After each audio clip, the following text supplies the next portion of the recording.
Hello there, I'm Dejan and welcome to a new video. So TEKKEN World Tour Finals are ahead, they're not too far, it's roughly a month and they're gonna be here with us. So I wanted to do a video about analyzing how the finals are gonna work and what's the characters that we're gonna see in these finals. I did some research, I have my graphics ready, let's just jump directly into it. Before we start, just wanted to say very quickly, thank you really to every one of you that subscribed already. We are 850, just above that.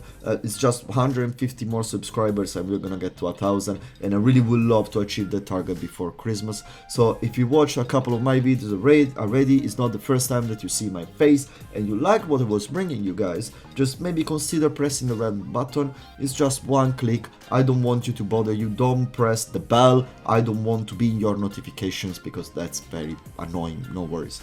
But apart from that, thank you so much for your support, for putting a like and for all your comments that I see below, guys. Really, even if I'm such a small channel, it's so nice to see all this kind of iteration that we are having and the discussion that we are having underneath every video. So yeah, just thank you, really. It means a lot. TEKKEN World Tour is always the most important Tekken tournament of the year. It's basically the tournament that elects and selects who is best Tekken player of the year. And why is this and not Evo? Is simply because winning the Tekken World Tour Final is a long 1 year process that takes time. Even if Evo is the biggest tournament, is a simple normal tournament, getting in the Tekken World Tour Final, to get to the Tekken World Tour Final, you need to qualify first. You need to perform throughout the whole year, and then you need to arrive to the final and perform one more time in what is the hardest and most difficult top 16 of the year. So it's not easy. It's absolutely not easy to win. How is it gonna work? So we had two leaderboards throughout the year. The global leaderboard and the regional leaderboard. The global leaderboard is the leaderboard that is selected by the top 20 players that they gain the biggest amount of points. Points being gained by getting the best result combined between Master Plus event, Evo and Evo Japan, Master events, so big tournament like Combo Breaker or what else as well, or VS Fighting here in UK, and Challenger event, still very big tournaments but not as big as those, and dojo events, which dojo being sometimes a very big and stacked tournament, especially the one in Korea being super hard, for instance. And then the top 20 of these players, they're gonna qualify for the global leaderboards. The regional leaderboards as well is a new addition to this format, and it's basically players that are not sponsored, players that they play on offline events, but they only play mainly dojo and local tournaments. They still get access to a leaderboard. There are 15 of those leaderboards, and one is divided per every region, being like West Europe, East Europe, in Pakistan is his own, and yada yada yada. Every top performer of every one of these leaderboards gets qualified. So there is one for East Europe, there is one for West Europe, there is one from Pakistan, there is one from Korea, there is one from Japan, there is one from North America, and yada yada yada, and you get your 15. With this done, you get 35 competitors, which is the first side of your finals. Okay, this is the first pool of your finals, and this is what has been happening until now, until Tiger Uppercut. Now we move to the tournament itself. It's gonna be a 4-day tournament. The first 2 days being the round robin. The first round robin is gonna be 4 groups of 5 players each, made by the global leaderboards player. What is a round robin? It's like a mini league. You have to fight every single one in the group, and if you win, you gain points. Yeah, and the first 2 are passing through and get to the final event, the top 16. So you get 4 groups of 5 players, and 8 of those are gonna qualify. Same thing for the regional leaderboards, by 3 groups of 5 players, the best 2 per group, they qualify. And after this, you get the LCQ, the last chance qualifying. The last chance of qualifying is a normal tournament. It's a classic tournament that starts with pool, top 64, 32, and top 8 and everything. With that difference, that is the most stacked tournament of the year. Because this is the people that didn't make it in the leaderboards and they want to get there. Plus the eliminated people from the groups. And after the round robins and the LCQ, we get into the day 4, where the winners of the global leaderboard round robin, they get into the winner side, and the winners of the regional leaderboard round robin and the 2 qualifier from the LCQ, they get into the loser side, and you get your all top 16. Now, I think this is a great format with one upset in my opinion. Having the double leaderboard is great. Having the regional leaderboard is nice. Is very nice. You give chance to people that otherwise would not get their opportunity to prove themselves.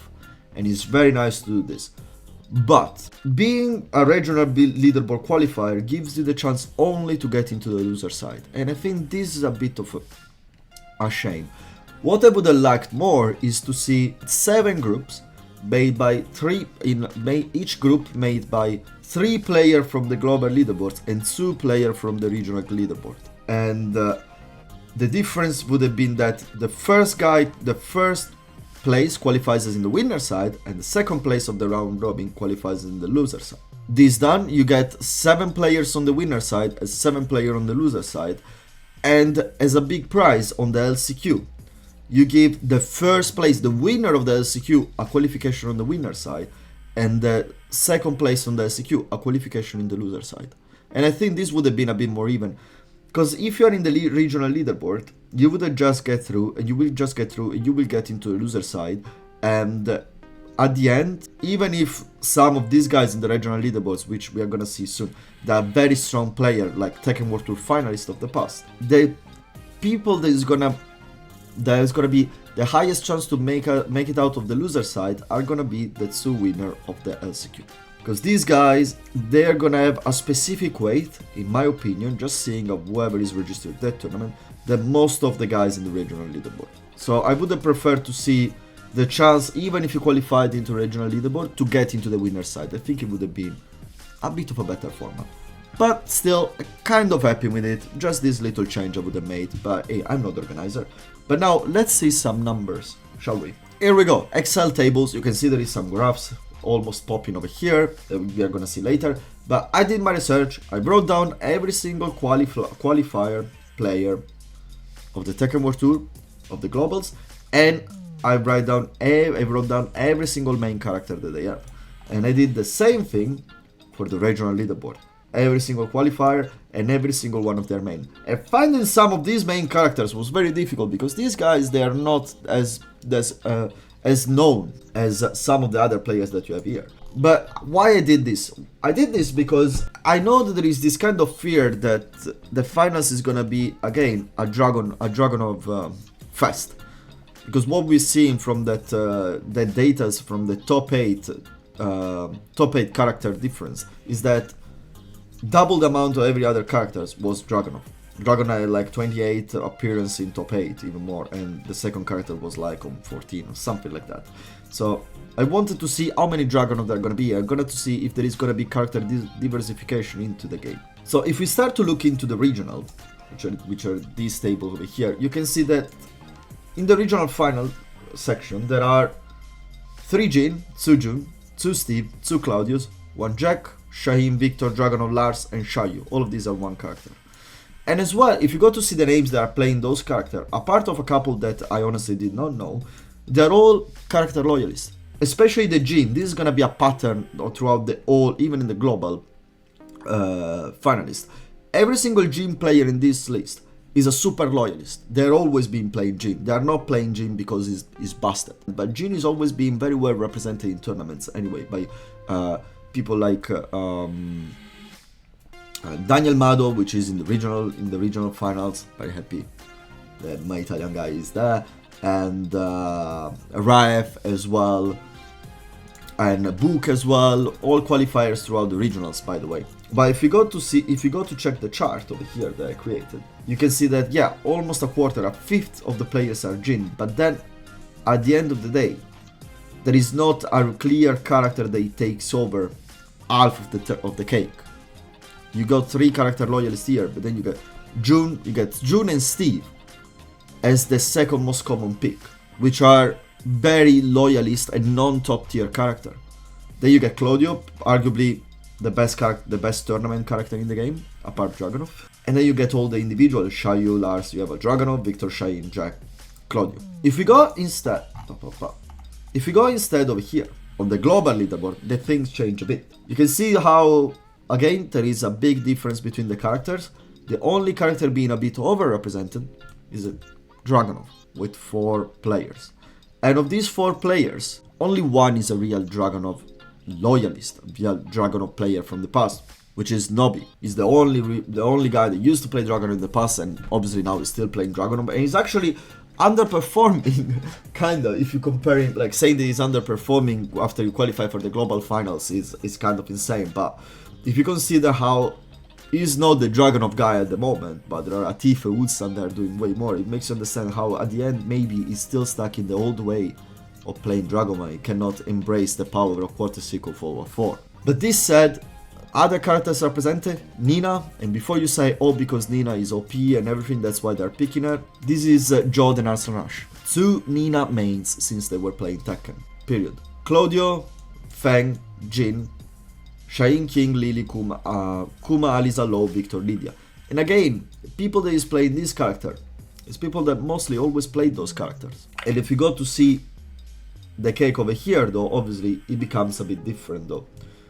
You can see how the top tier here take a bit more space than the other characters. But this is unfortunately normal. If you are a top player, okay, and winning tournament is your job, and you get the chance to select your character and that character is stronger, you do it, period. That's why there is 20% Dragunov. That's why there are so many Dragunovs. But again, in the current state of the game, Dragunov being the strongest character, proportionally speaking, is not as good, at least it's not considered as good as Leroy Season 3 used to be compared to the other characters. And this is probably because, in my opinion, every single character in this game is freaking strong, period. You cannot argue with that. Every character is valuable in this game. Tournament-wise, obviously, you're gonna struggle a bit more if you're playing someone like Lydia against Dragunov, obviously, but still, you cannot say Lydia is a weak character. So, if you combine those two and you bring them together, this is the last chart we have. This is the character spread that there is in the top 35 of the already qualified characters. You got 14% of Dragunovs, 14% of Jin, 11.5% of Claudio, and then you get Nina, Feng, Shaheen, Victor, Jun, Steve, King, Lily, Lydia, Jack, Lars, and Xiaoyu. To bring it to numbers, the most represented characters, almost a third of them, are spread between Dragunov and Jin. Jin being obviously all loyalist characters, and all people that has always been there, like the people that got there with Jin, just to make it clear, before someone says that they got there because Jin is top tier, and otherwise they would have not got there. The people that got here with Jin, they were here in previous Tekken World Tour Finals.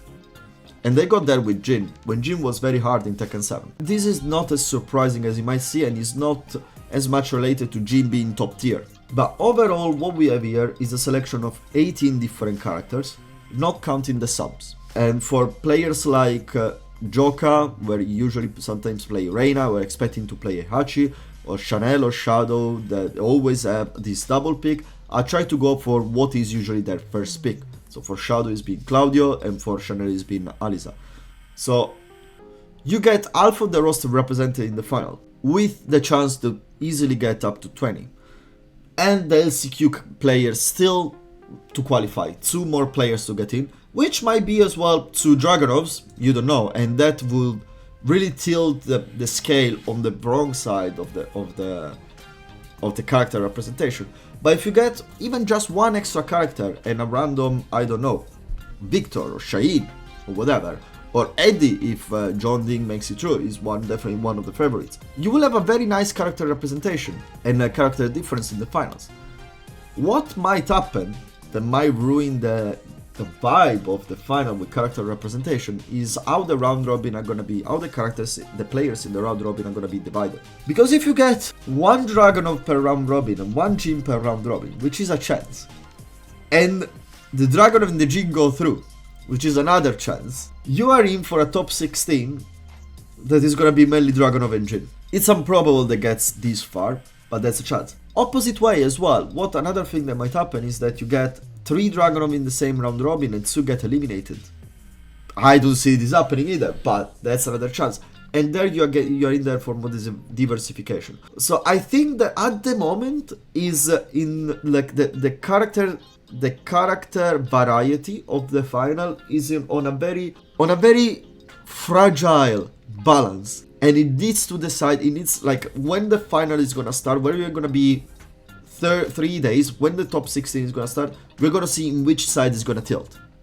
Because I think it's not decided yet. This kind of numbers tells us that the final has potential to be 16 different characters or 8 characters. So we'll see. Which honestly, having 8 characters in top 16 is already okay. It's not great, it could be better, but it's not as bad as it could be. But yeah, I think it was very interesting to look at this number, and that's why I wanted to share it with you. Yeah, that's it for today, guys. I hope you enjoyed the video. If you liked it, if you did, please like and let me know down below. Who do you think is gonna win the Tekken World Tour? And who you're gonna support? I honestly think if Ulsan wakes up that morning of the final, on the round robin and the final, and plays like he's been playing always, it's gonna be very hard to take it from him. But I am gonna support Daniel Mado, obviously, as hard as I can, because he's always been one of my favorite players ever. But apart from that, I've been the John, you've been awesome, and I'll see you next time. Ciao!